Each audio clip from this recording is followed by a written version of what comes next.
Join me as we talk all things true crime.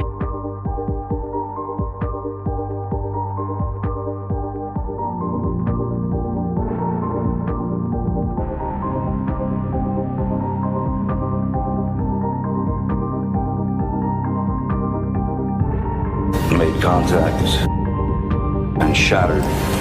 Reference to a missing 4-year-old. The parents have called in and advised that the mother had went for a walk, came home, now they can't find her, they've been yelling for her. Turn it over to another agency. Let's get some help. Where are your kids? They've been missing for 4 months. You have nothing to say? You're over here in Hawaii? Dad, where are Lori's kids? 4 were stabbed multiple times and were likely asleep during the attack. Some had defensive wounds. Most of them had just like one that was the lethal stab wound.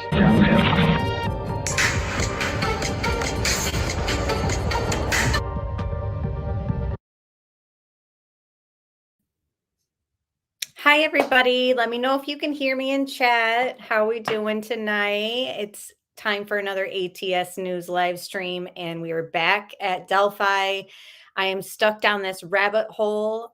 There are other cases that we are waiting on conclusions and a trial for, so we are covering other cases, including the Idaho 4, which I know that the house is set to be demolished. Maybe we can chat on that next week. Right now, I am knee deep in sort of a deep dive, and I was hoping that you guys would join me for a little bit of diving tonight. So hello, A Dose of Reality with Jen Lou. How are you doing? Hi, Nady, Adrian, Hippie Chick, Mark, Sue. How are you? Teresa, Steve. Good to see you guys. Hi, Tony.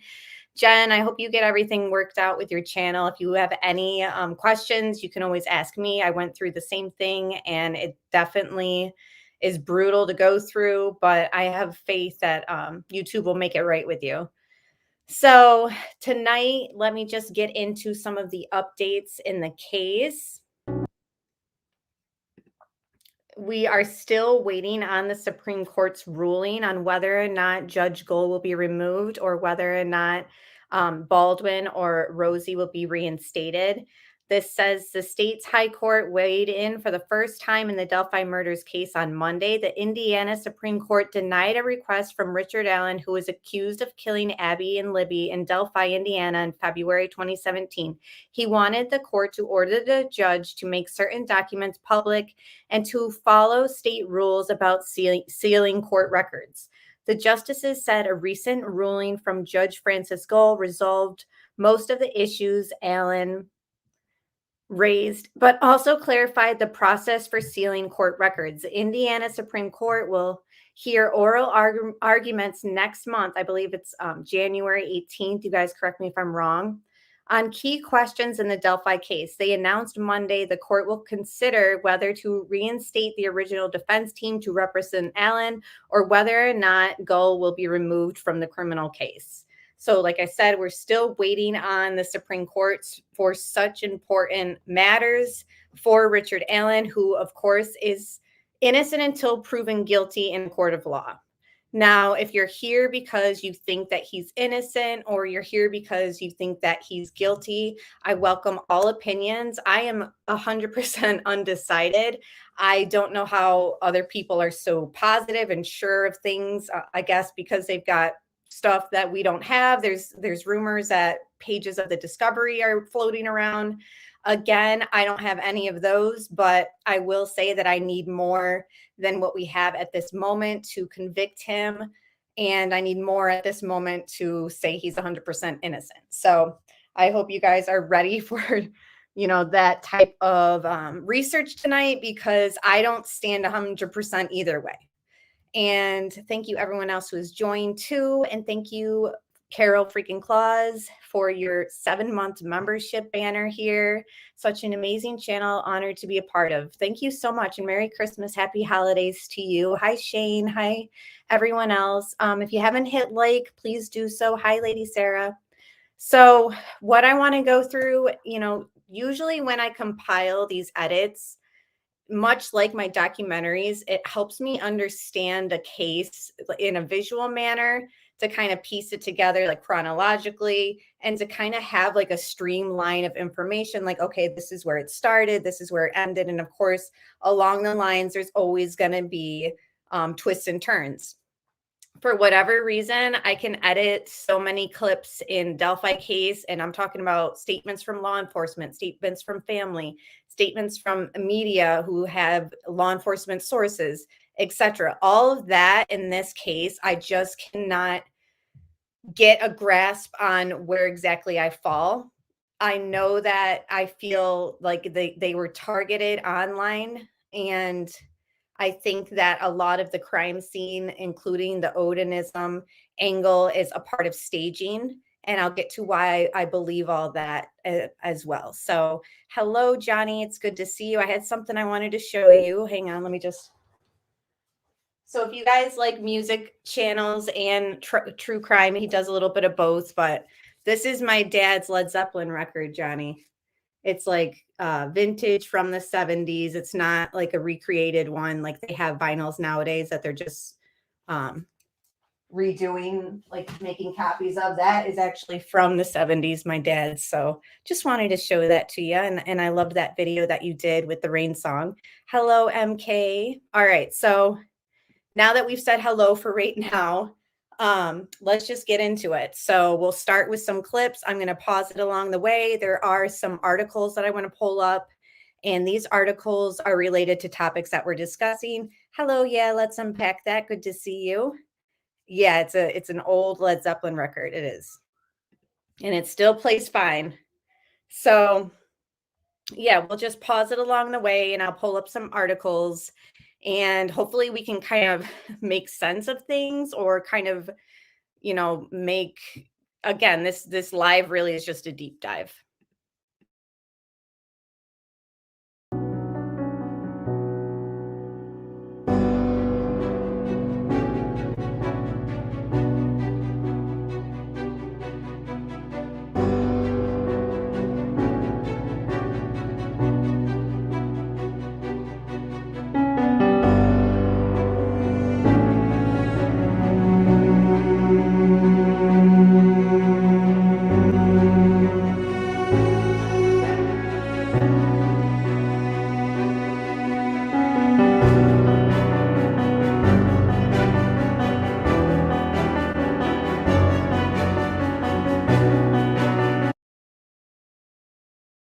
Now, this was also another recent update this week.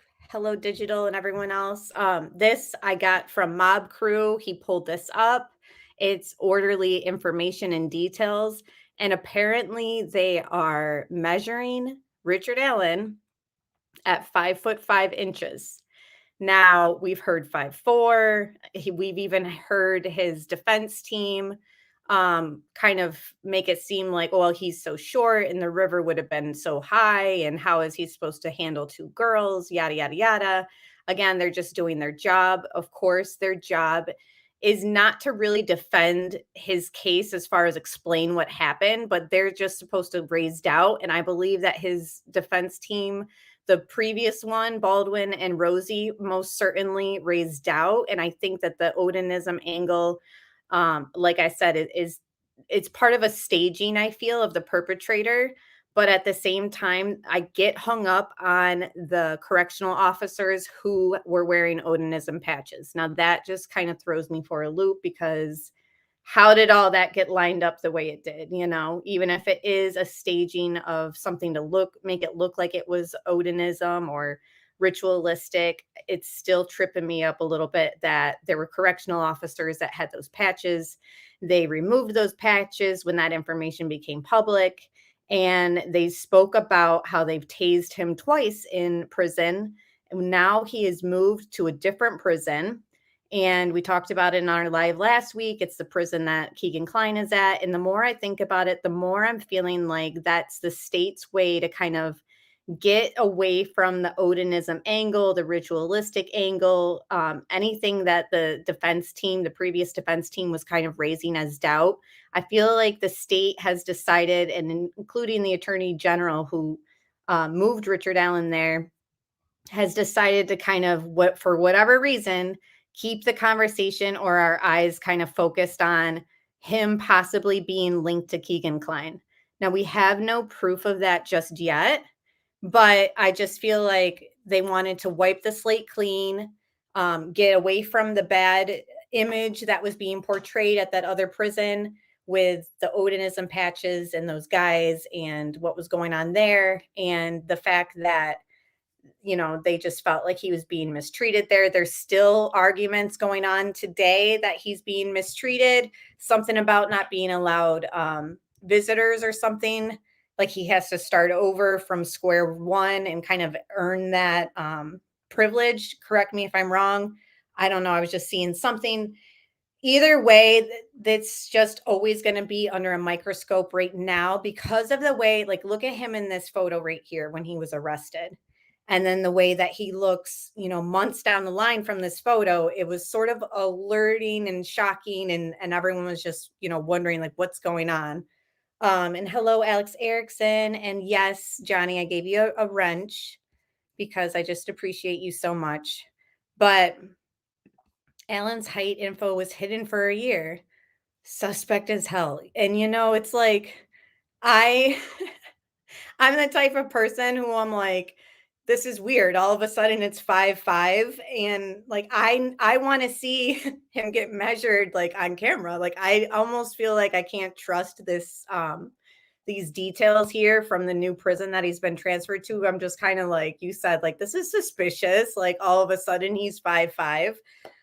Again, it's just I have a tendency not to trust, and I'm just kind of like, can we just get a measurement like on record? Because I just don't know what to think. Either way, they did say, and we'll go through some of the flyers from the course of the investigation, not just from early on, that, you know, quoted him around 5'6". So let's carry on.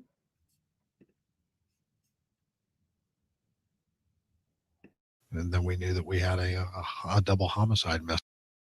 So this interview is with state police. This is before Richard Allen's arrest. I'm not sure the exact date, but I know that this is before Richard Allen was arrested.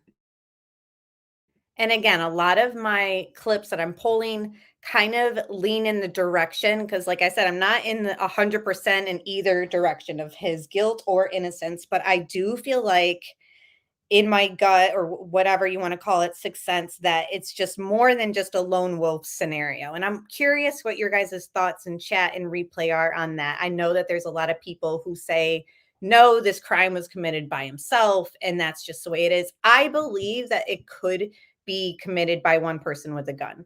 I do believe that it's possible. I'm not saying that it's impossible, and that's why I don't believe it. I just feel like there's more involved.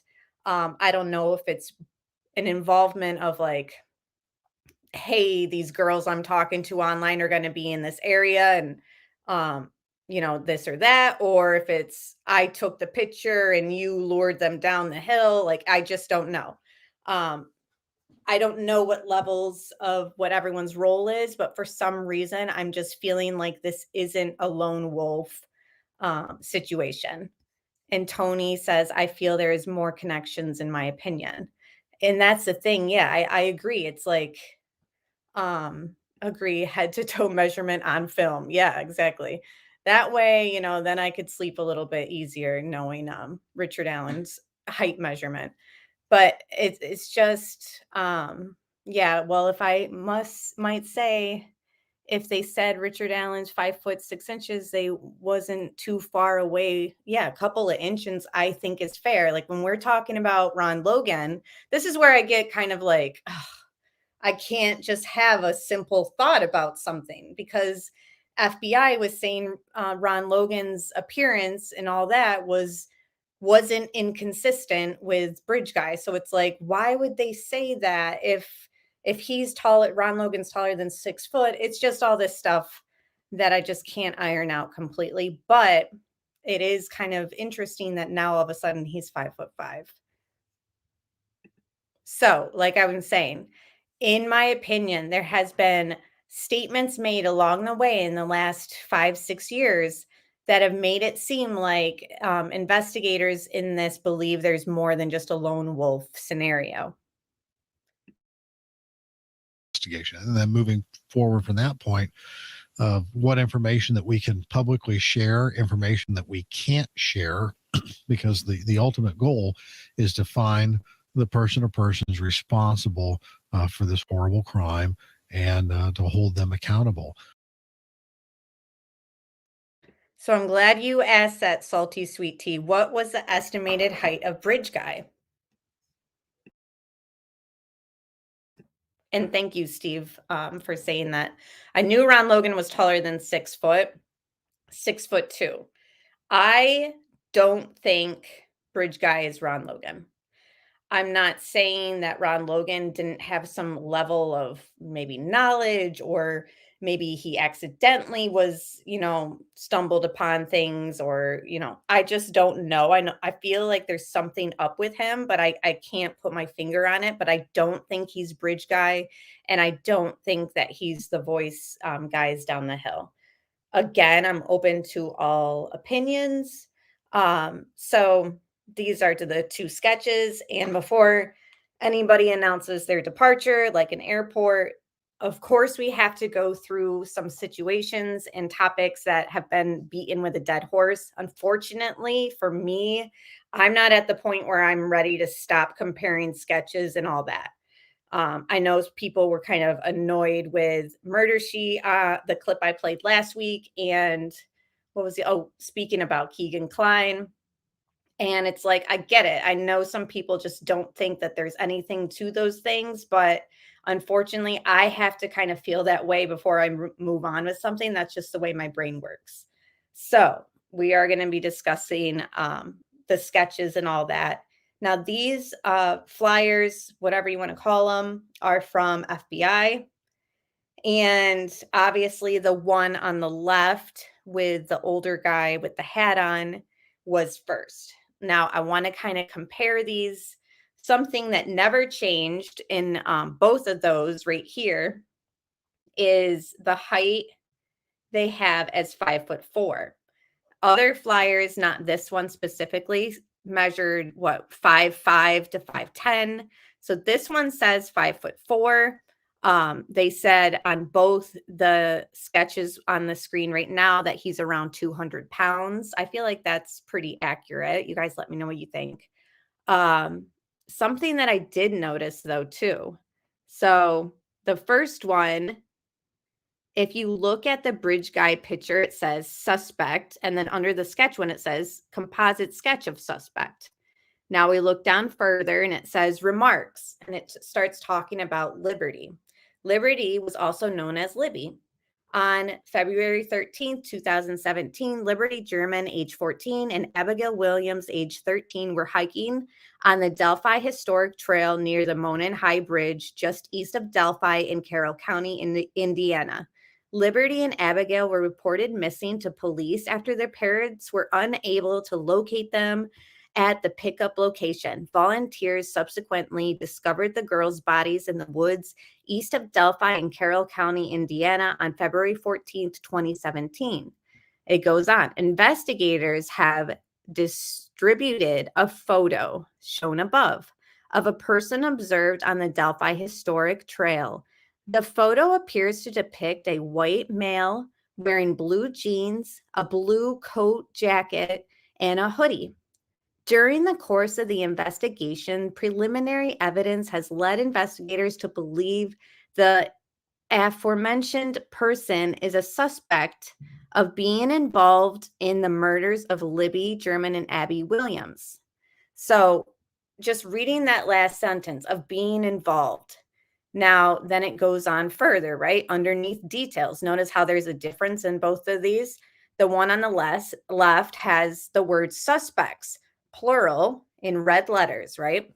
And then the one on the right, the different change in sketch decided, okay, yeah, we're not going to put the word suspects on this. These are just things I've noticed. Okay. So obviously it kind of causes confusion, and we've all sort of been confused by this. So they've decided, initially they had suspects. So they're saying that the sketch, the black and white sketch, and Bridge Guy, and the first one on the left, are 2 different people, suspects, right? Why wouldn't they just say suspect, singular? The person depicted in the composite sketch is described as a white male between 5'6" and 5'10". See, now look, see, that's describing the guy, in the hat as being a different height than the height above. So right under Libby's pic, you can see how it has the height of 5'4". So when it's down talking about the suspects, it's talking about the sketch, and they're saying that guy there is 5'6" and 5'10", and he weighs 180 to 220 pounds. So that is different than the height and weight of bridge guy that they have above. They have the weight above is 200. So this is just, it's part of the investigation. It's part of the things that we go back and we look at. And, they have seriously described two different people very early on in the FBI flyer here. And they're at two different heights, two different weights. It's coming off as, multiple suspects. And then it says, obviously, anyone with information, contact the Delphi homicide tip line, and it gives that information. So, a difference in all the information that they first came out with, and then the information that they came out with the new sketch years later, they've decided to take off the word suspects. So that whole spot isn't even there. So then I look on this one with the young guy, AKA Justin Timberlake sketch, and we notice that they don't even explain the sketch actually. So all it says is, first it gives that whole premise of what took place under details, and then it says investigators have distributed a photo shown above of a person observed on the Delphi Historic Trail. The photo appears to depict a white male wearing blue jeans, a blue coat, jacket, and hoodie. During the course of the investigation, and evidence has led investigators believe that the aforementioned person is suspected of being involved in the murders of Liberty German and Abigail Williams.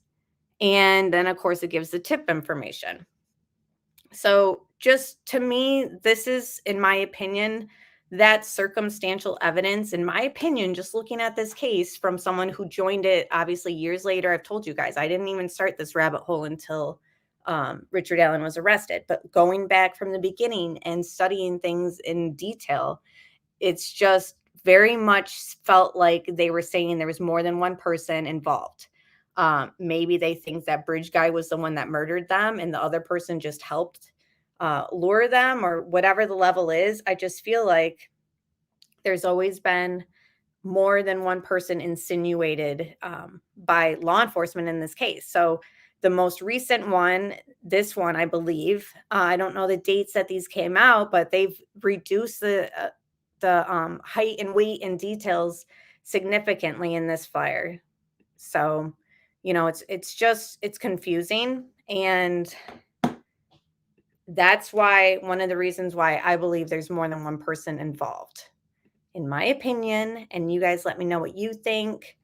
Let me just check with chat, see what you guys are saying right now.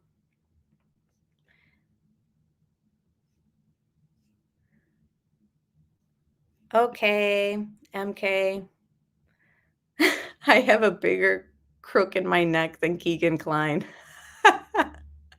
Well, you lay down and relax. Hi, Seth. Good to see you. He was 20 pounds heavier in 2016. Richard Allen? He always looked like he just gained more weight over time. They spent more time changing the flyer and creating confusion than they did investigating people who said they were there, it would seem. Yeah, like that guy Elvis mentioned in the memorandum. And that's totally fair to say. And look what Ronald Logan and Richard Allen must shop at the same DAV foreclosed. Yeah, I know, right? And you know what I started thinking too, Steve, is I'm like, the fact that they were found on Ron Logan's property, the fact that people are like, no, look, he's even wearing what what Ron Logan wears. The more I started realizing, like, did this killer premeditate so far in advance and on such a level that he's decided, like, he planned where he was going to put them, and he knew, like, Ron Logan was, not the nicest guy, or, he did have a criminal past. He was on probation, let's face it. Hello, Eddie. Good to see you. Thanks for being a member for 2 months. So I started thinking, like, did the perpetrator want to just frame Ron Logan by dressing like him or similar to him, or even just putting him on the property? I think that it's possible that this person premeditated in advance enough that maybe that's possible. So this is from April 2019. I think that it's important to go back through what was being said. Okay. So this is before the gag order, obviously years before. And Indiana State Police on Wednesday, of course, this is years ago, answered questions about the second sketch of suspect with the agency released Monday in relation to the murder of 2 girls in February 2017. Doug Carter said Monday a new sketch was produced thanks to new information and intelligence collected during the investigation into the killings. They said the person in the sketch issued 2 years ago is no longer a person of interest in the case. So that older guy sketch, they're saying forget about him, no longer an interest. Now, I just have a hard time with that because that still causes doubt. Let's face it. Can we believe that they are not just having tunnel vision? I almost feel like FBI had tunnel vision with Ron Logan, and that there was a lot of time and resources wasted on Ron Logan. And maybe that's what the perpetrator's plan was. Like I said, like put him on this guy's property, dress kind of similar to this guy.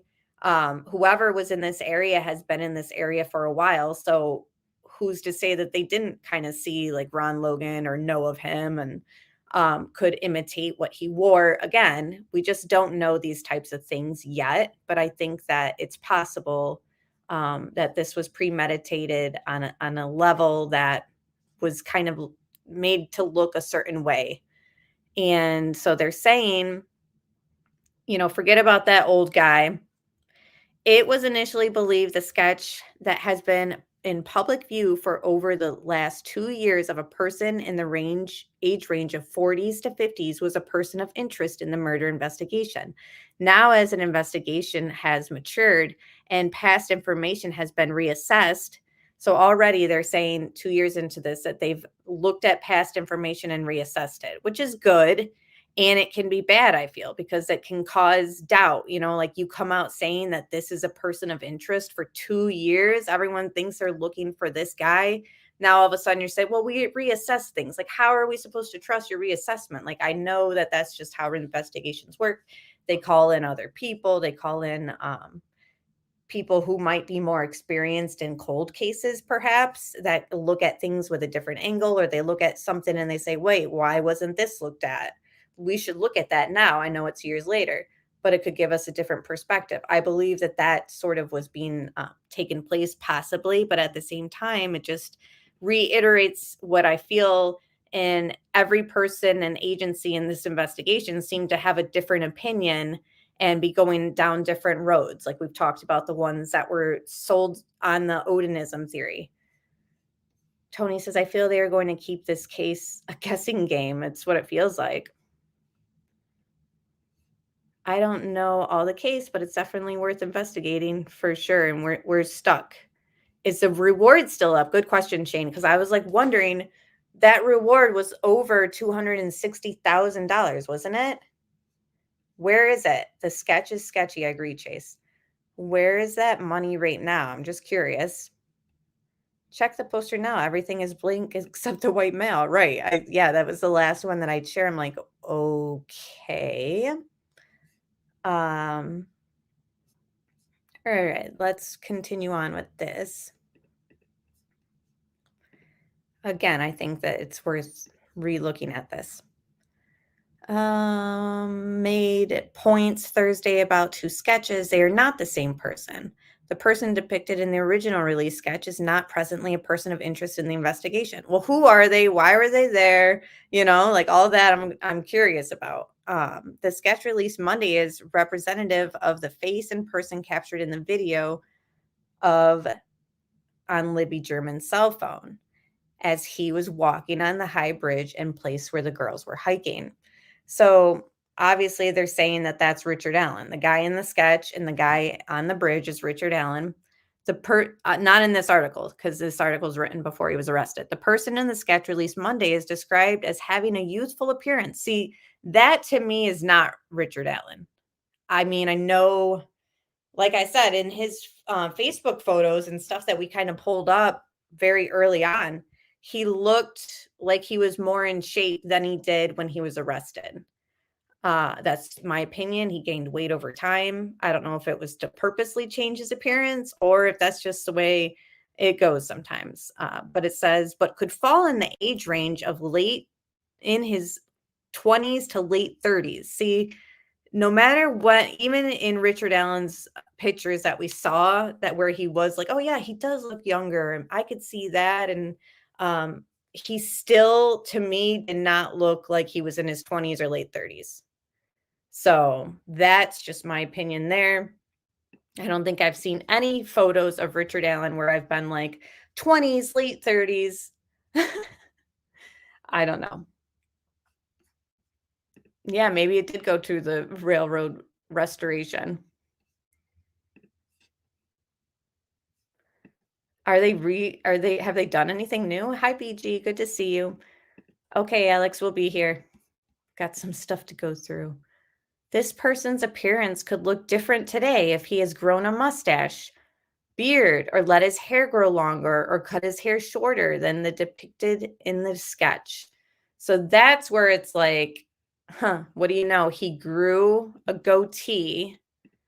Of all facial hair to kind of decide you're going to do, you grow like a goatee that's long. To me, that's interesting because none of his other pictures was his goatee, that shape and that length. Again, I'm looking at things under a microscope. It could absolutely mean nothing, like let the man grow his facial hair, big deal.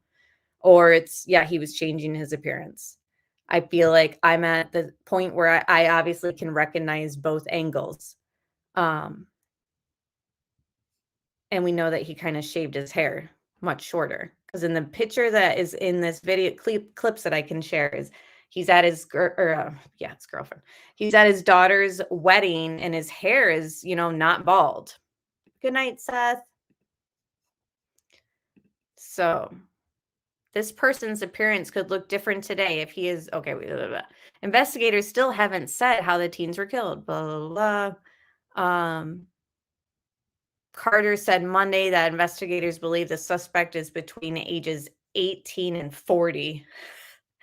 Oh my gosh. Well, at least that eliminates Ron Logan.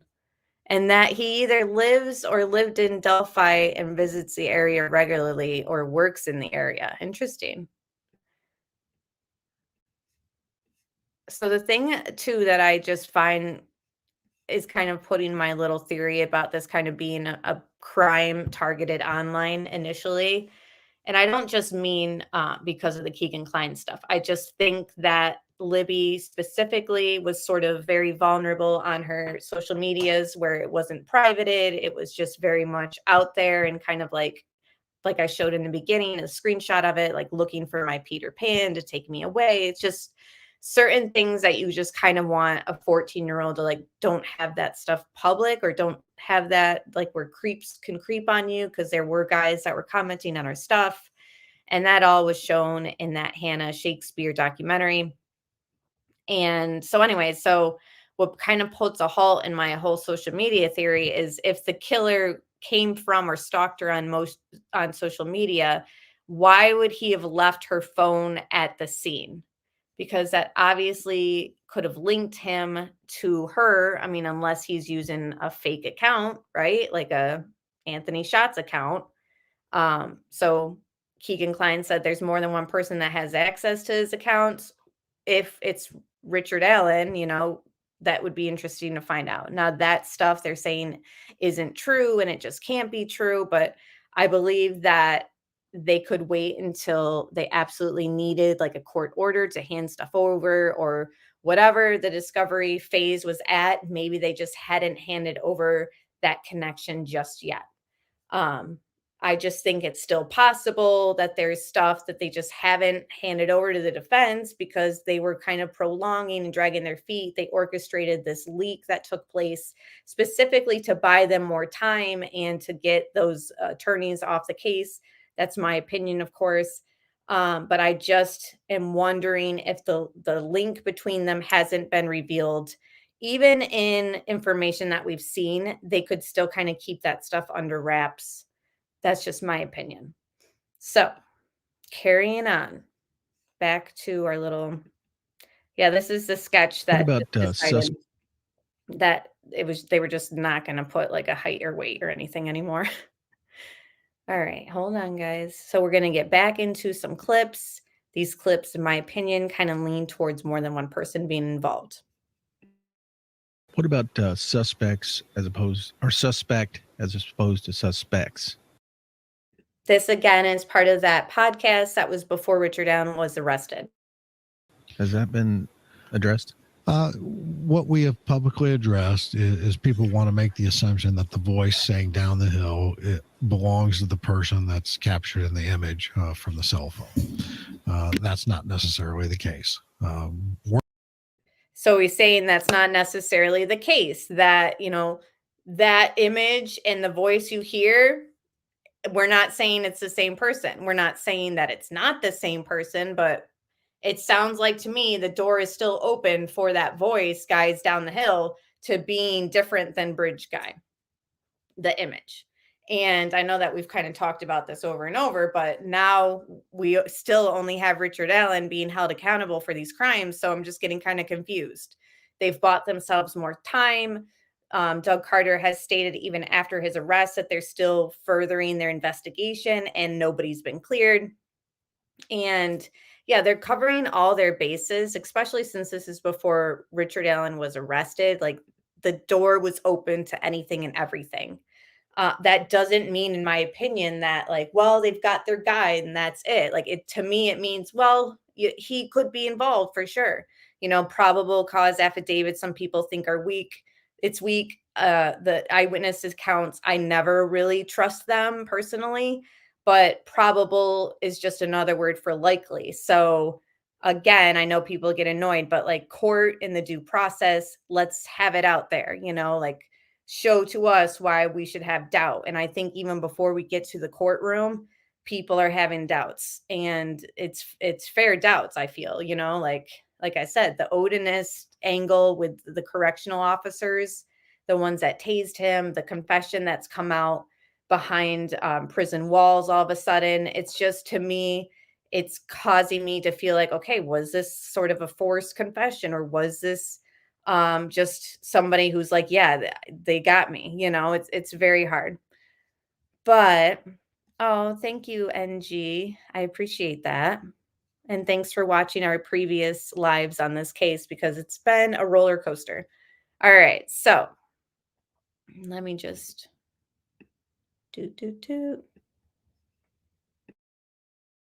belongs to the person that's captured in the image from the cell phone.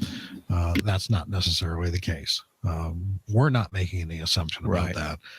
We have more video, we have more audio, but it is specific to the investigation, and that's why it's not being released at this time. There's footage of the girl, of this suspect, of this person of interest, from, I believe, Libby's phone. Is there surveillance video of the girls at any time going? So this is before Richard Allen's arrested as well. We've looked at this interview before. I find it interesting to look at because I believe in a lot of cases that law enforcement works with the media, and they will obviously off camera ask the reporters to ask them specific things because they're spinning an angle, in their own way to kind of keep the suspect they're watching comfortable, like make him think that we're not onto him, or the opposite, make him think that we are onto him. Again, sometimes suspects are watched for a very long period of time before an arrest. So looking back at things, it makes me wonder if certain statements were made on purpose. So reporter asked if there's any surveillance of the girls at the time going into, and he can't get the rest out because Doug Carter says, I'm not going to talk about the evidence. So that to me, and you guys let me know what you think, sounds like he's saying that there is evidence of the girls. And I'm not talking about the suspect because I know that there is surveillance video at this Hoosier Harvard store or whatever. Um, it's not about that. This is specifically about the girls. So I find it interesting that it seems like sometimes it's not what they say, it's what they refuse to say. And he doesn't want to get into that and kind of classifies it as evidence, possibly. And you guys let me know what you're thinking as well.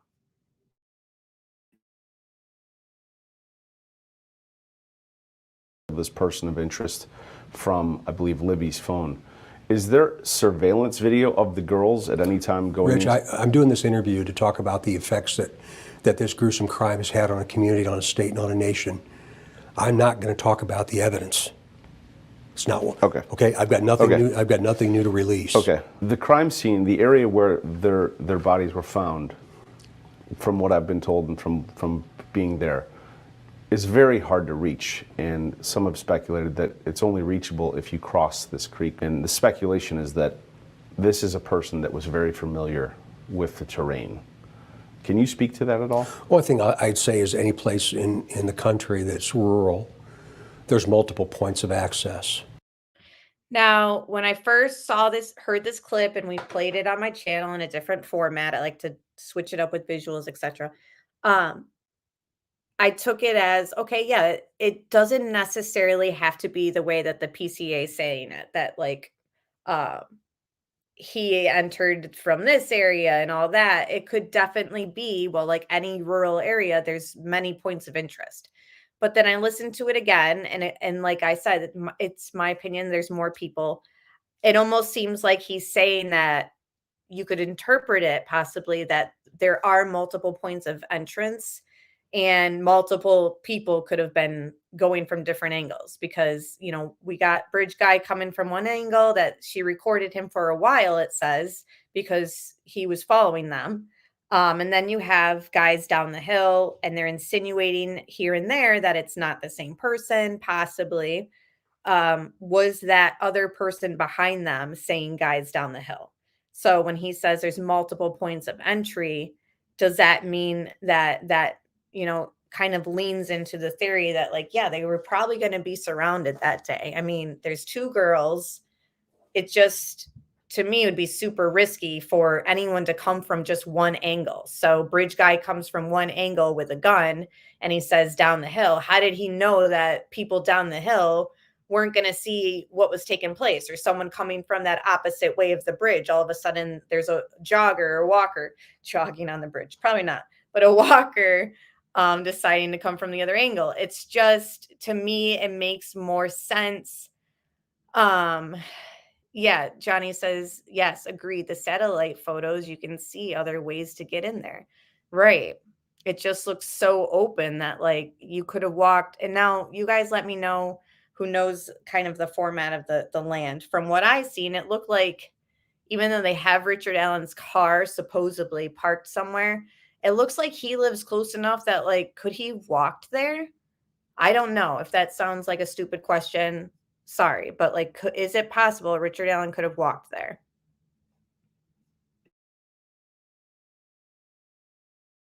Place in the country that's rural, there's multiple points of access, generally speaking, especially in Indiana that's. And he says there's multiple points of access, generally speaking. To me, that was interesting too. Like he kind of leaves like a pause too. And again, I could just be reading it totally wrong. But it just seems like when he says there's multiple points of access, pauses, and you know, I don't know. It's just, to me, like Tony says, I feel there was more than one person who approached them. I agree.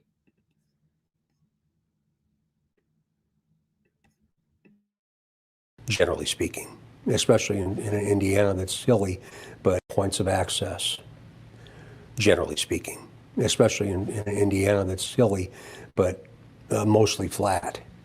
So again, there's a lot of speculation as to why they might have been there, but I'm not going to talk about it right now.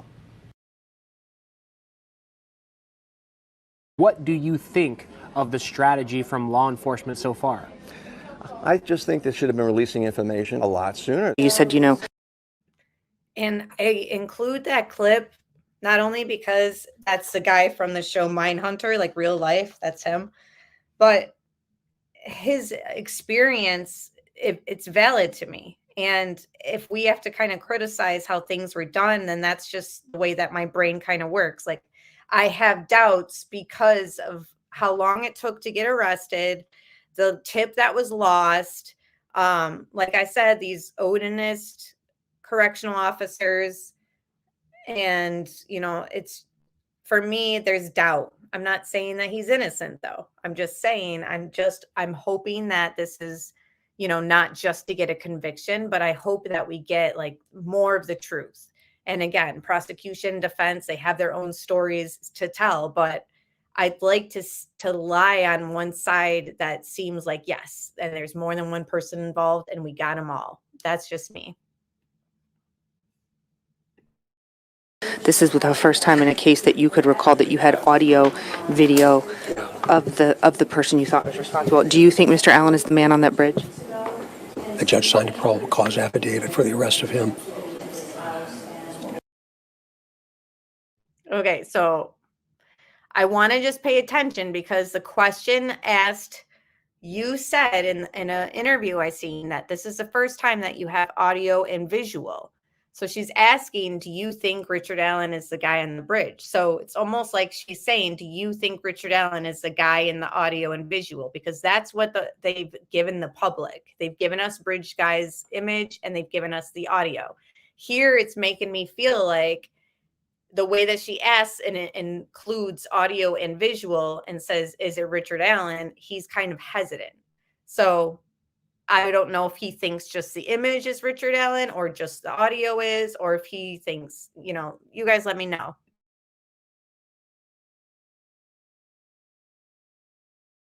You said, this is the first time in a case that you could recall that you had audio, video of the person you thought was responsible. Do you think Mr. Allen is the man on that bridge? The judge signed a probable cause affidavit for the arrest of him. I can't wait to tell the story, but today's not the day. When do you think you can tell that story? We're going to let the courts decide. Due process is still a piece of all this puzzle, and this isn't over until it's over, and that's with the conviction of him. So again, that's after Richard Allen's been arrested. I believe that's a week or a few days. His smile answered for him a yes.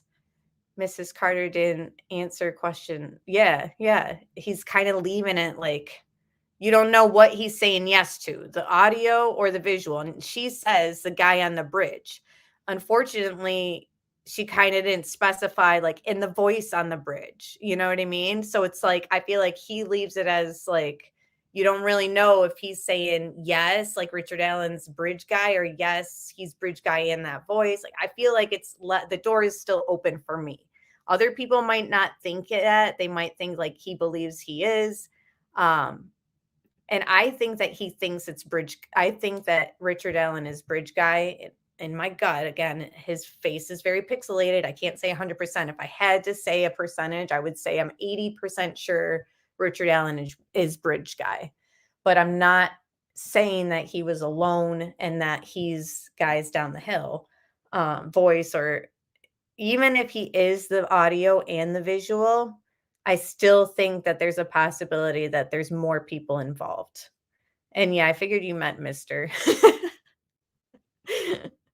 But yeah, Susan says, I think it's much deeper. I think someone these girls knew killed them. I think it's often a stranger kills a person. I don't think it's often a stranger kills a person. And it's interesting you say that, Susan, because going through like that, I think his name's John Douglas, that guy with that FBI profiler that I just had on screen, who said that he felt that they were, releasing things slowly. I feel like when he said that he believes that it was somebody who possibly was like works with kids or like close with kids, because he used the terminology guys. But I almost feel like it's like what you're saying. A lot of people use that term with people they know. So was this somebody that they knew possibly? Like, even if it's online, we still have that to be kind of determined. But yeah, I agree. I guess it is sort of rare. The thing is too that this case being linked with online stuff, it's like, yes, it is rare, but it's a different world with like online linked into things too. Like maybe they thought they knew him. I don't know. It's so hard. It's a difficult to kind of know with full certainty either way. Who calls females guys? I mean, sometimes I feel like I talk to you guys that way. Like I'll be like, "What do you guys think?" And if it offends females, I'm sorry. It's just I feel like it's a personable phrase. I don't know. Just kind of yeah. I call females dudes. So do I. Um, this case feels like one in a zillion. Yeah, it's hard to know like what level of statistic this would fall in because the online stuff, LinkedIn, and also just everything else. Is it possible they were wondering if the guy approaching them was Anthony Schatz, so they took his picture hoping to see if it was him? I mean, anything's possible. I think there was some sort of alert, like, who is this guy? Or like, why is this guy like following? Or yeah, I say guys at work to both sexes. Yeah. All right. So this on the screen, like I said earlier, I'm just worried that it's just framed for a conviction and like, yep, that's good enough. We got like whatever we need. And Richard Allen was involved on whatever level. You know, he might not be the killer. Like, I don't know. It's so hard. Maybe he killed one of the girls and there's somebody else out there because the way that the girls look in these images that, you know, people are discussing and that channel did that visual of one, you know, one is dressed, one isn't, one looks super bloody and like they got the brunt of things and that the other one looks like she's just sleeping. One of the throats look like bled differently, right? Like Abby like bled out slowly. So it's like, does that mean two different killers then? Or it's just one was the target and the other one was sort of collateral damage and that's why it doesn't match, or you know, the cutting happened differently because one was fighting. It's so hard for me to kind of lean towards either way, even when it comes to the F on the tree, which we'll get there. Can you talk about what brought you to Mr. Allen? No, I can't. Can you talk about if he's related to Keegan Klein in any way? I can't talk about any of the facts associated with the case. Emily, I can't. Keegan Klein's brought up, and it's suddenly the word facts are being thrown out there. So again, I'm not saying that they're connected because nothing has shown us that, obviously, but would they show that hand at this point? Like, they're not going to come out and say, like, yes, they're connected, even when they are just yet. You know what I mean? That would come out at trial. And that might be something that they're holding on to. I just don't know either way. So, again, this is the Anthony Schatz account. While investigating the murders of Abigail Williams and Liberty German, detectives with Carroll County Sheriff's Office and Indiana State Police uncovered an online profile named Anthony Schatz, believed to be Keegan Klein.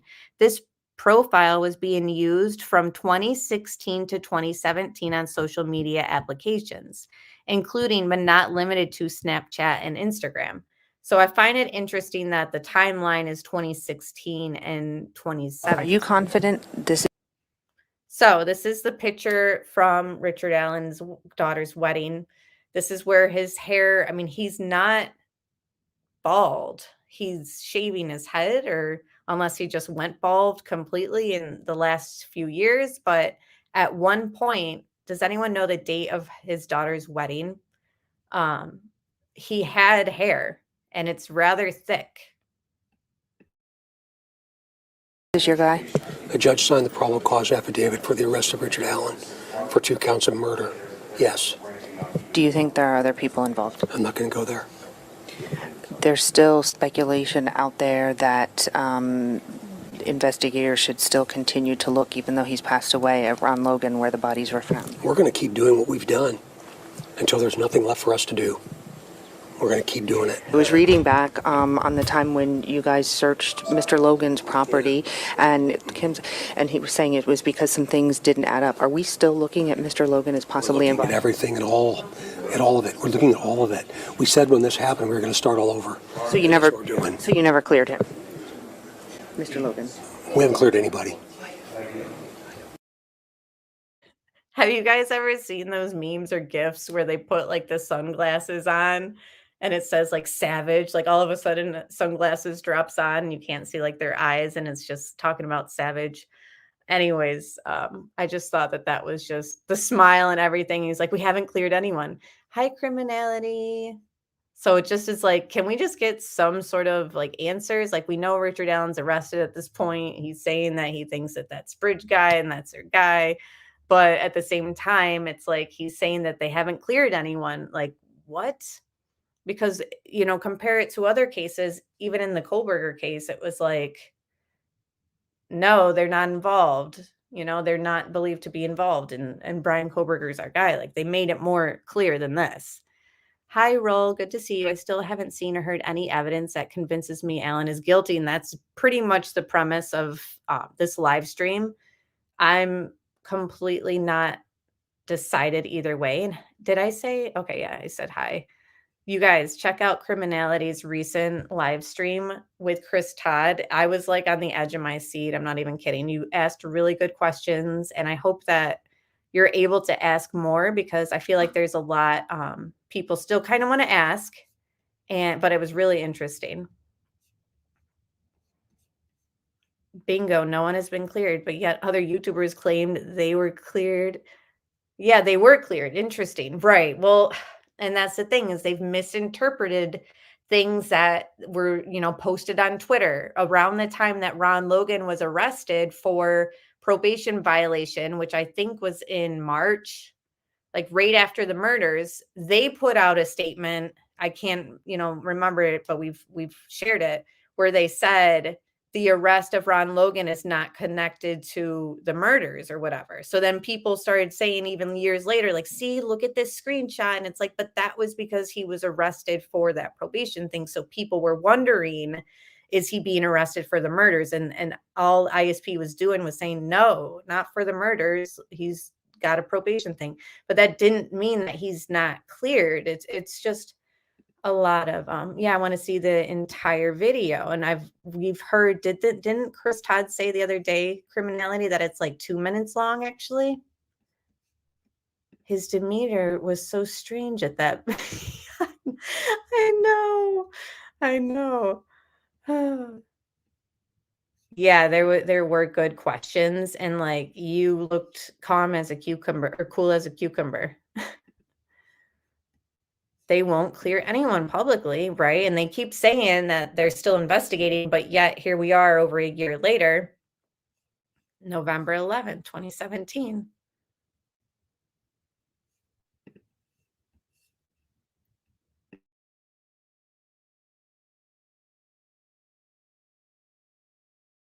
Mr. Logan.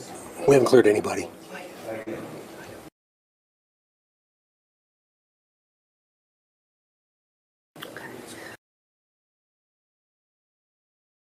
All right, so these are images. It's easier for me to read from my phone, so bear with me.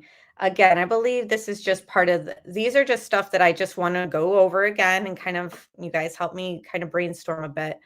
I'm going over these statements. I believe this was from the memorandum. You guys correct me if I'm wrong. I just want to kind of read through them, refresh. It's important to me to look at both angles and both sides.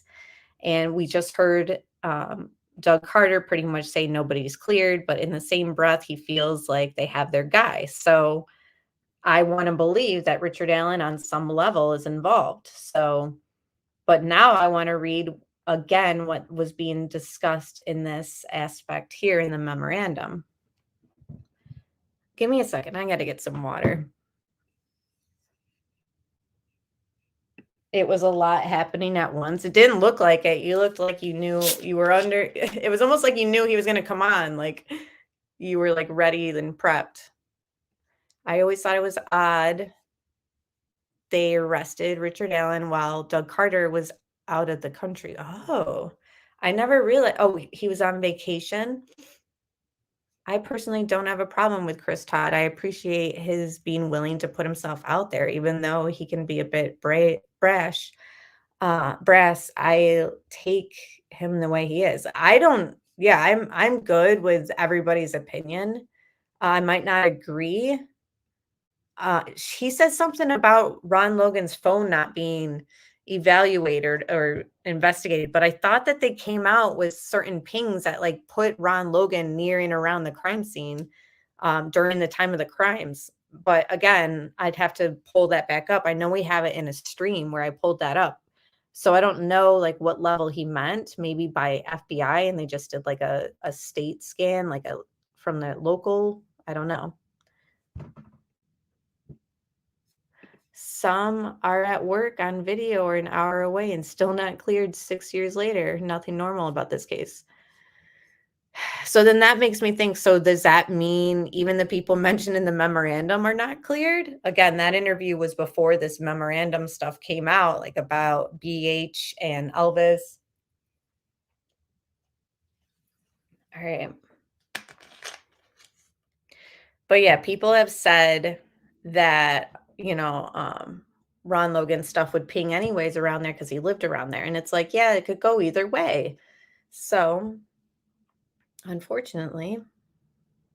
All right, so this says, when asked to this is just going over some key elements of eyewitnesses and stuff. When asked to describe the color of the car that resembles a 1965 Ford Comet, Betsy Blair actually told Liggett that the car she saw was not black. That is right. Liggett heard from the mouth of Betsy Blair that the 1965 Ford Comet looking vehicle was not even black, which is the color that Liggett needed the vehicle to be in order to fit the description of Richard's black Ford Focus described in Liggett's affidavit.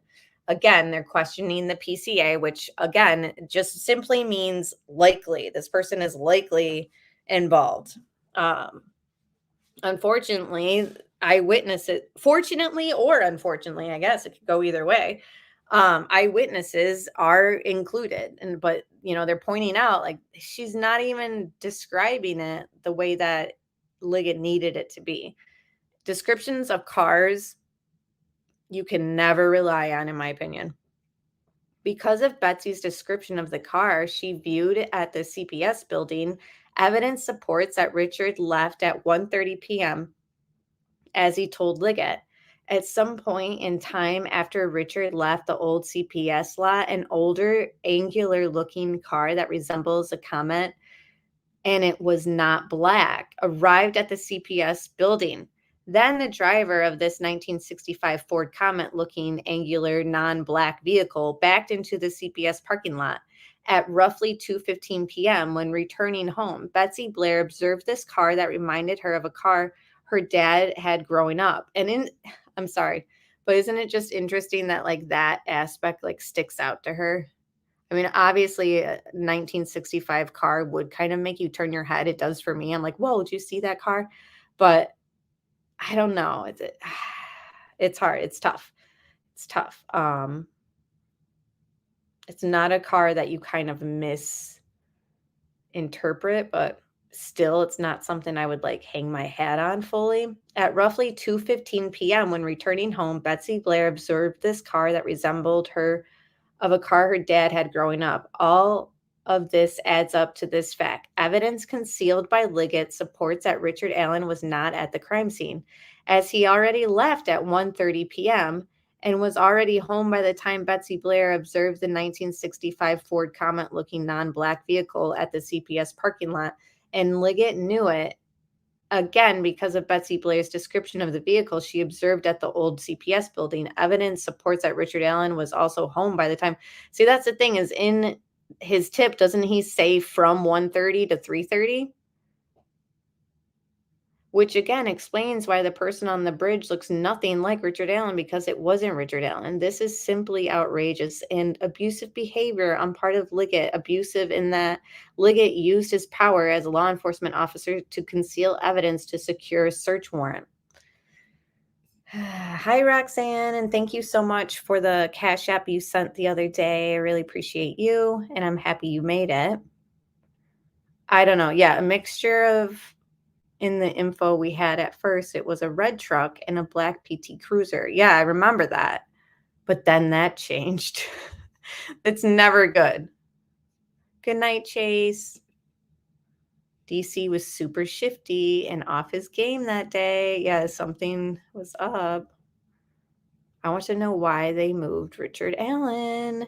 I'm feeling like they want us to kind of look in the direction of him and Keegan Klein again, like just to get like through the media without being able to speak directly. They're just having us kind of speculate that like, oh, so this is where you want me to look. I'm not saying that that means that it's true. I'm just saying like interesting how a lot of people are like re-looking into Keegan Klein. Well, maybe it's just myself, but I have seen other people kind of looking at things again. And it's like, is this what they want us to be doing? Because I don't know how I feel about that. So this is another little screenshot saved about Betsy Blair. So Betsy Blair's first description of the man she saw on the bridge was memorialized in sketch number 2, illustrated on February 17th, 2017, 3 days after the girls were found, but not released to the public until April 22nd, 2019, following Superintendent Doug Carter's press conference. On February 17th, 2017, Betsy Blair met with state police sketch artist Taylor D. Bryant and provided a description of the man she observed from 50 feet away. 50 feet away on the Monon High Bridge, the same man that Liggett claimed in his affidavit was the killer. Is that 50 feet away accurate, or is that another exaggeration? Betsy Blair told the sketch artist that the man Betsy Blair, observed was a white male, age 20, had brown curly hair. So Richard Allen's not 20. That much I can say. I don't see how he could be mistaken for 20. A couple vague descriptions make any accurate suspects, right? And some of the description, I mean, let's face it, it's like that doesn't sound like Richard Allen. Keegan Klein has always been a dead end, in my opinion. And it's like, is it just they want us to look over here? Yeah, I don't think there's anything to do with Keegan Klein, but there are a lot of people talking about that. I can't mark that off my board, my investigation board completely, but I can see why.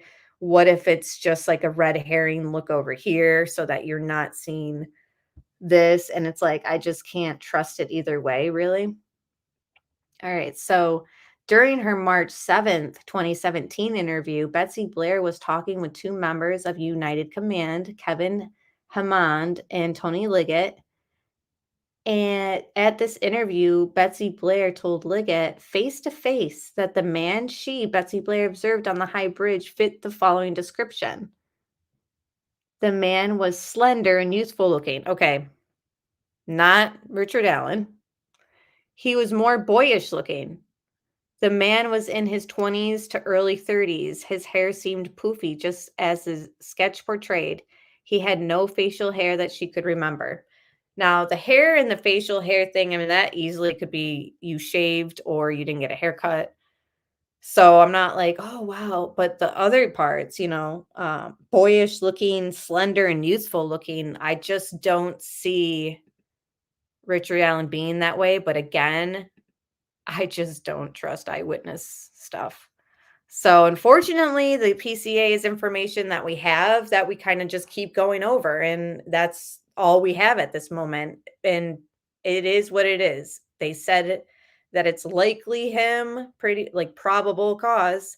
I just am like, okay, I feel like at this moment, if they did have that trial in January, the defense would be in a good position. That's how I feel. So then it's like, so then was that the problem? And that's why the leak was orchestrated, All right. So This is a Facebook post. Again, this is leading me back to this crime being targeted and kind of focused firstly on online. Like, even the suspect is looking at other things related to the victims online and falling down rabbit holes. So this sort of supports that theory. I'm not saying it's the truth. It's just my theory that I think it's possible that since we've linked Abby to BH's son, that it leads me to think that this perpetrator not only was stalking the victims online, possibly, or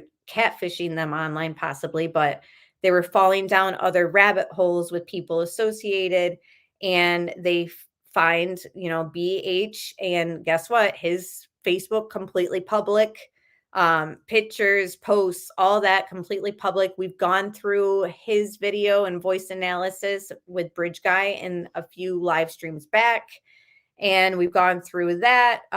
We've looked at his image next to the first guy's sketch. We've looked at the fact that his son allegedly was brought to the bridge area after everything was said and done to kind of put a memorial item there or something. So all that still public. Was the perpetrator gathering inspiration perhaps from people's Facebook pages to kind of make the crime scene look a certain way and cause confusion? So this obviously was on his Facebook. It looks like an F, right? But I'm saying all this is before the murders took place. Does that mean that maybe that the perpetrator was kind of gathering evidence from online stuff to kind of confuse? And I just feel like the crime scene for sure looks made to look a certain way. I think you could interpret it as, it definitely is ritualistic, or you can interpret it as, well, someone definitely wanted it to look ritualistic. So this was the picture that the leaker posted on social media of the crime scene. Obviously, it's just of the tree. People have said that this looks like the F in those other posts that I just showed. Other people have said, no, this is from Libby's hand. She touched her wound after the incident took place, and she had blood on her hand. She touches a tree. Then she gets repositioned in the area that she's next to Abby at, which was a little bit further away from this tree with the blood on it. So do we know for sure what? I don't know. Was this made to look like that F to kind of, like I said, confuse the scene? We've seen it in other crimes. We've seen it in the Manson crimes. We've seen it in other crimes where, basically make it look witchy. That's what Manson said, make it look a certain way. And it was, the crime wasn't about that. It was just made to look that way. So is this killer somebody who would make it look like it was Ron Logan on Ron Logan's property, make themselves kind of dress like Ron Logan in case they're seen? Is it somebody who gathered information online with people who were associated with the victims? I mean, I think that those things are possible. I can't say if this is an F or arterial spray or her hand and it was dripping. I can't say like 100%. I'm here for your guys' opinion and let me know. So Lynn says that's not enough. Looking through. Hi, Don. Thanks for being here. I don't feel they want this to go to trial and Richard Allen to be around for it. In my opinion, a lot of people feel that way. I'm worried. Maybe that type of talk has kind of lit a fire under them to be like, no, we're not going to have this being speculated about. He's being treated fine. Let's just move him somewhere else, wipe the slate clean.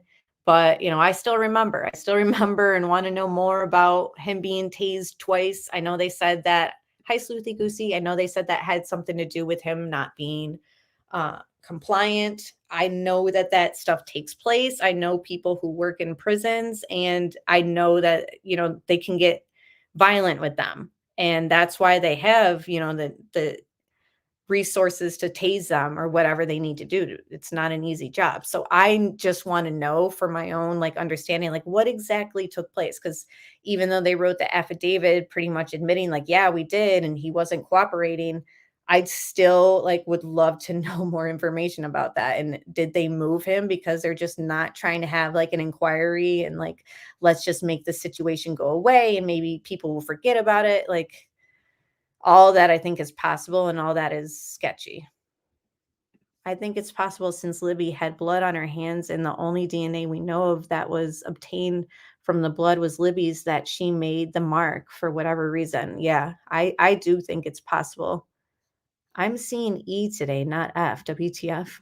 And other people are like, it doesn't even make an F because none of it connects really. Um, and that's true, you know, they she looked in from what we've heard and seen in that depiction on that channel that she was a little bloody looking, more so than Abby. Um, so her to kind of like maybe come to the realization of what was taking place, she leans on the tree. It's so sad to kind of visualize, but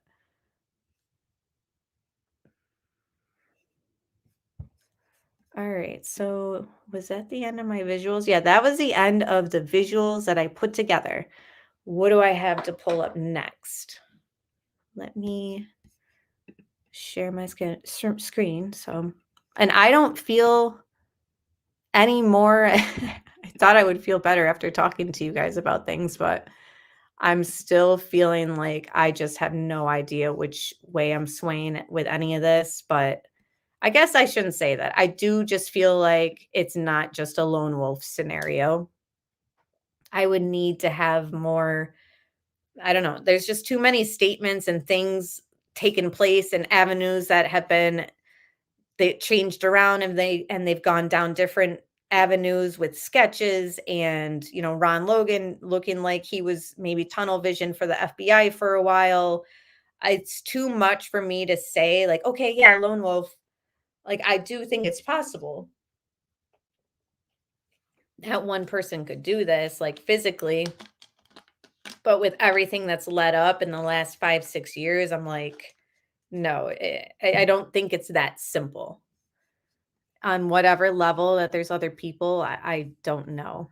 So this is an older article, May 2022. So this is before Richard Allen is arrested, before the gag order, obviously.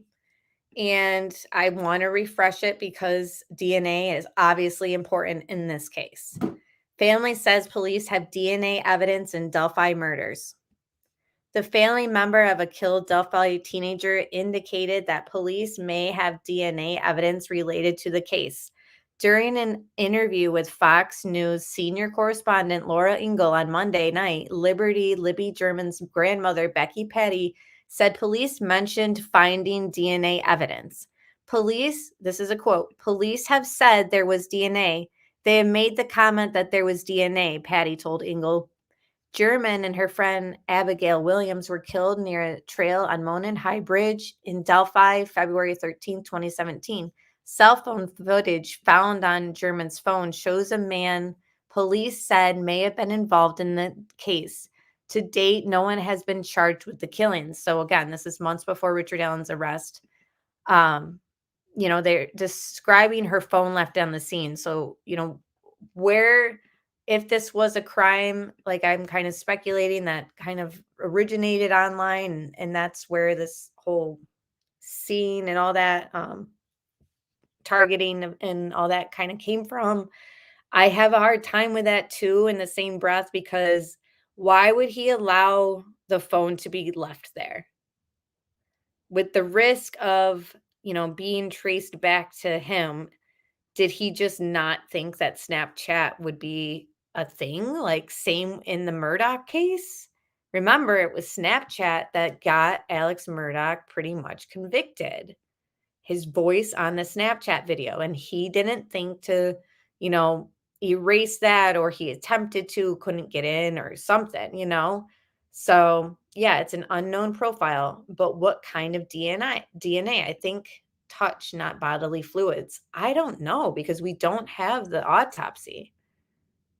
And touch, do you mean like under the nails, or touch, do you mean like the one of the lowest levels of DNA that could be like picked up, like just on a surface of something?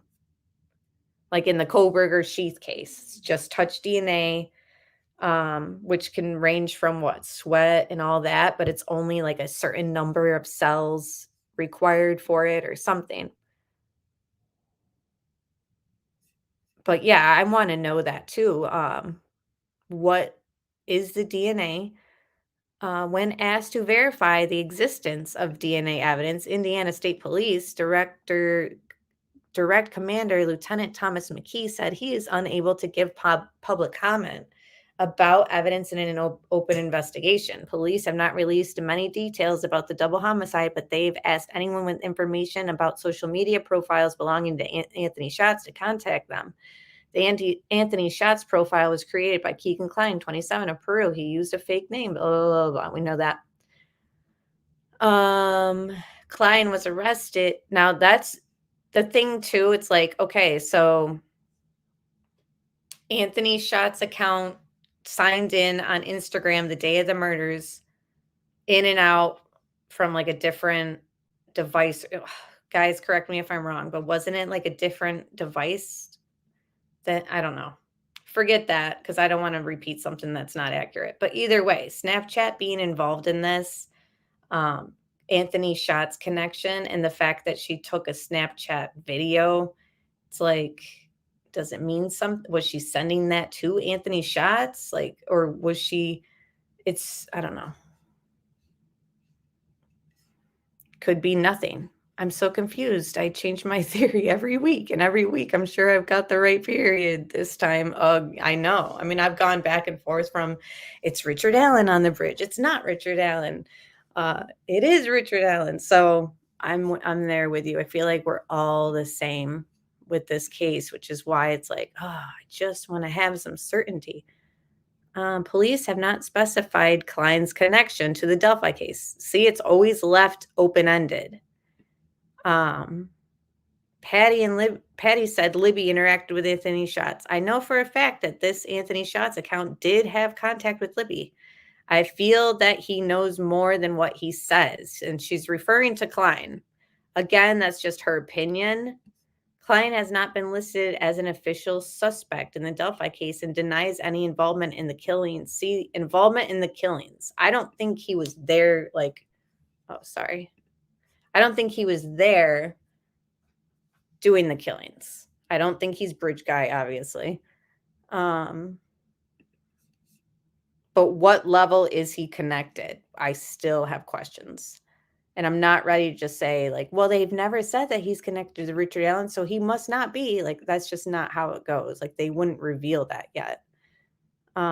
Officials involved with the investigations have continued to encourage the public to remain vigilant and report any information that could help police. Working diligently every day with our county, local, and federal partners, we continue to give our best efforts to solve this case. Abby, Libby, their families, and the Delphi community deserve nothing less.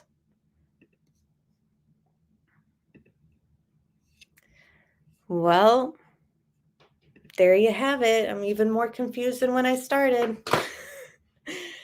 But I don't know, guys. Let me just look at what you guys are saying. Don't you think the interrogation could have info in it that they confront Keegan Klein with that isn't true? Sorry, what do you mean? I'm sorry. I'm getting tired. Don't you think the interrogation could have info in it that they confront?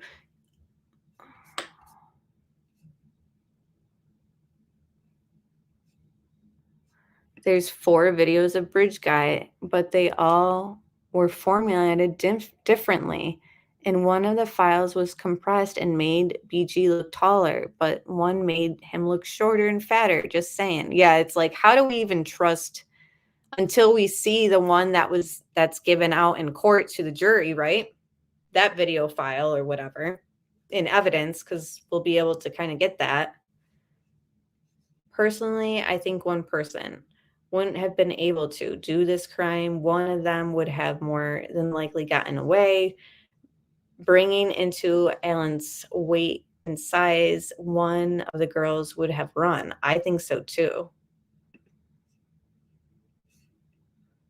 It's risky, like, okay, so you have a gun, great, but like you're gonna shoot that off with a bunch of people around? It's not really like it's a risky thing to do pretty much during the day.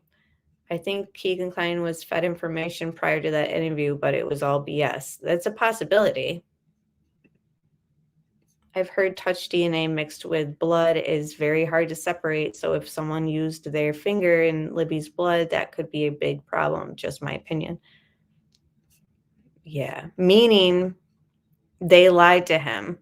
Like a cop saying in an interrogation, why would your DNA be at the scene knowing it wasn't, but looking for more info from the suspect? I see what you mean.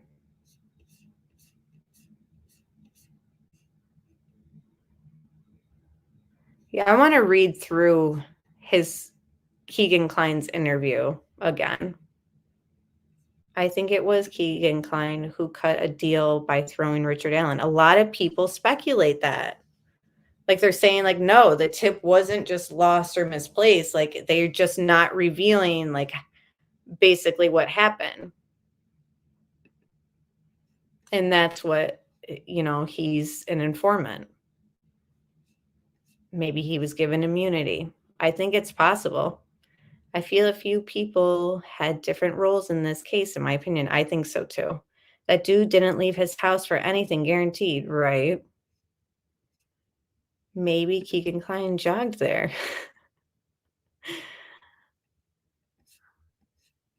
So basically, my point is when they said to him, he spoke to her that morning and he was like, I didn't. I talked to her friend or whatever. They may have been digging for more info. Yeah, I see what you mean. Because he totally was like, no, I swear to God, I didn't talk to them that day. And that he like kept it at just previously that he had talked to her, but not that day. Why would someone use their finger to paint in blood when they had gloves on for everything else?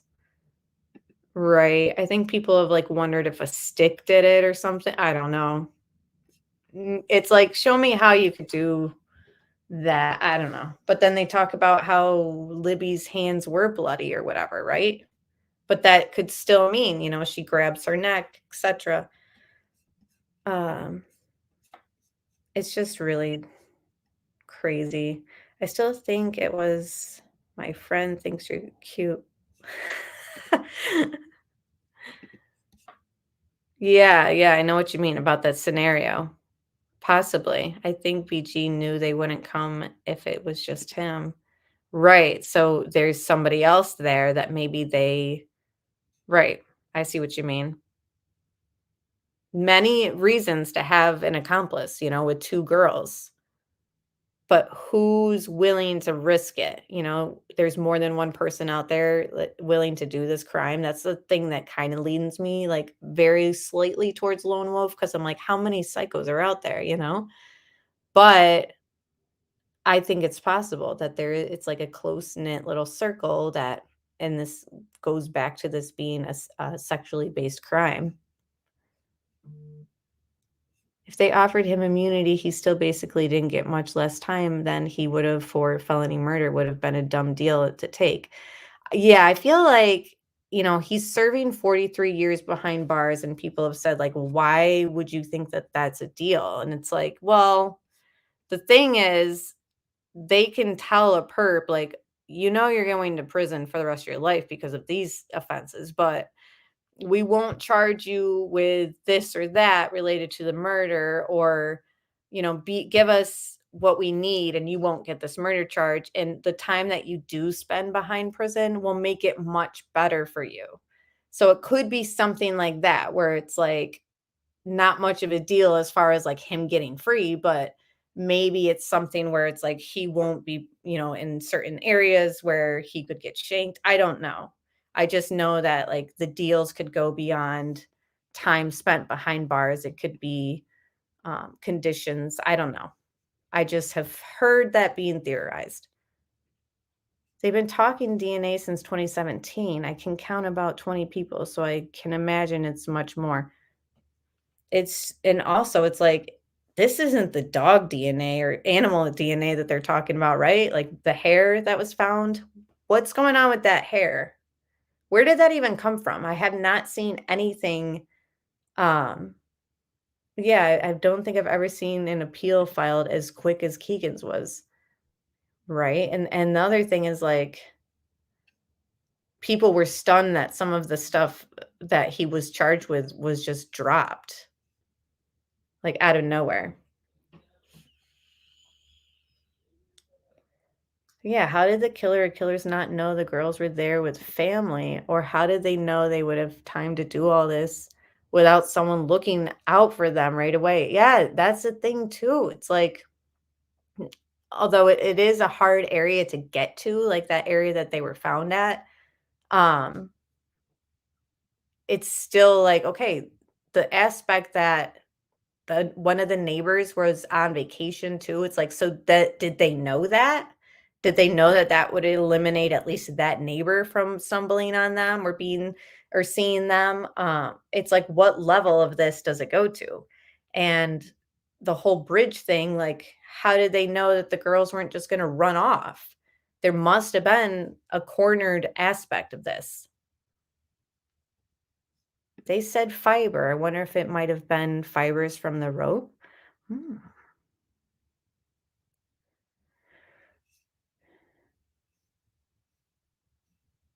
Yeah, there's just so many questions. That's the problem. They were catfished by KK. Yeah, Johnny, you're bringing up a good point. It's just like, it just leans into this whole lone wolf thing. It's like, wow, like, so this lone wolf is that ballsy. Like, there were multiple people who were on the trail that day. It was during the day, nice weather. So that obviously would just bring more people out as is. Um, they would have risked having to shoot off a gun in case one of them did try to run away.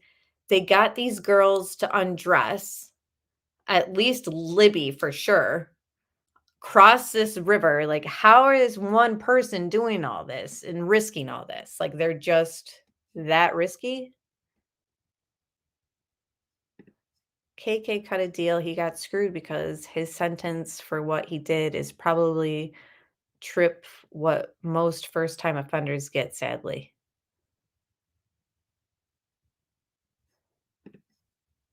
Right. How yeah, it's just maybe that's how the Keegan plays a role, maybe telling the killer that the targets and it's like, is that, a lookout person? Is that how Ron Logan gets tied into this?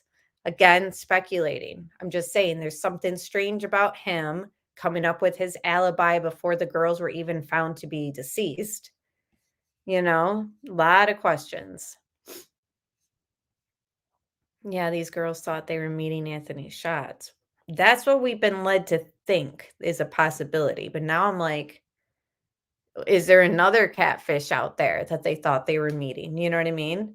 I don't know. I just think it's possible. But I do think that it's probably more than one person on what level, I'm not sure. And that everything's kind of staged to look a certain way and that it's not a ritualistic killing. It's just made to look that way. This is just my opinion. But why would a catfisher go out and meet people? Right. That's why I'm wondering, like, is this another account that they were talking to that did plan to meet up with them? You know what I mean? Whereas obviously, like, it could be more than just they were talking to Anthony Shots. People have speculated they used a barn around there. Tony feels the same. Anna said Abby would have dressed better for Anthony's shots. Interesting. I think Abby and Libby were smarter than to meet a guy they didn't know on an old abandoned bridge. And it goes back to the whole theory, like when they're saying guys, like, is this somebody that they'd met before? I mean, it's possible, I think.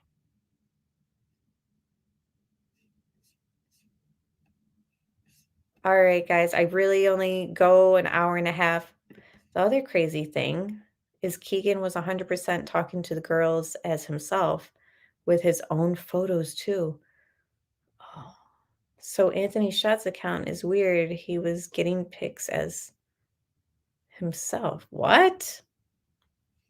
I think we need to go back through Keegan Klein's interview. Would you guys hate that? Because I know there's some people that are like, no, it's a red herring, but I just feel like there's something to it. I don't know. But all right, guys, we are done for the night. We'll talk very soon next week. I'm hoping to do live streams before I go out of town. So with the holiday coming up, it's going to get crazy. See, Janie Lane says can't do it, like about Keegan Klein. And Sleuthy says, yes, did you read the sentencing transcript and more recent docs? No. I've been down so many other rabbit holes and distractions in this case. I didn't get that, but I'd love to see that. Send it to criminality. She'll send it to me. I know you guys talk too, but all right. He was video calling a young girl with a couple black guys in the room too, making her do stuff. Oh, geez. Yeah, it's a lot of sick stuff. That's the thing too. It's like I don't think this was just like a random kill. I think this was very much like motivated in that aspect. All right, guys, we'll talk soon. Thank you for being here and everyone who donated and for those who became members. And even if you just hit the like button, I appreciate you and we'll talk very soon.